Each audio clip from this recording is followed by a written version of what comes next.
think one of the most important books written during the 20th century was the book Small is Beautiful, and it's basically on a human scale that is not industrial.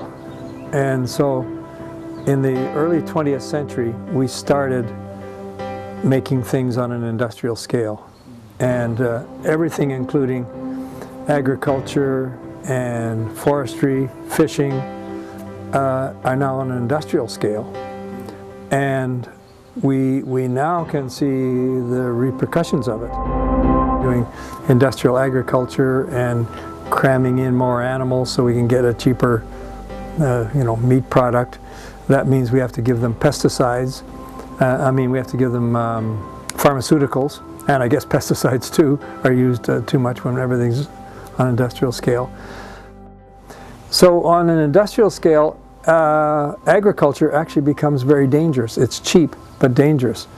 I was just with two Swedish physicians who are infectious medicine experts, and they're studying bird poo all over the world. We met them in Antarctica. They're collecting penguin poo to see how far antibiotic-resistant bacteria are spreading as a result of our industrial agriculture. The good news is they haven't reached the penguins yet, but everywhere else in the world, including Ushuaia, which is the south tip of South America, the jump-off for Antarctica, there's massive amounts of antibiotic-resistant bacteria, which means if we get some pandemic rolling, we have nothing to treat it with. From around 1950s and 60s, I've been saying small is beautiful. I think we need smaller, almost everything is better if it's smaller.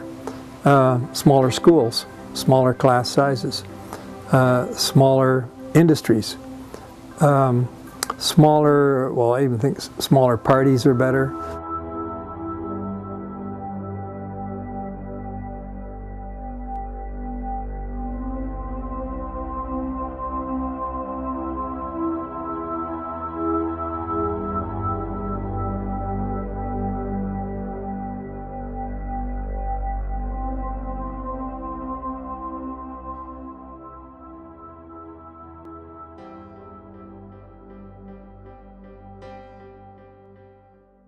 And so it's beautiful, but it's also beautiful in the aesthetic sense, because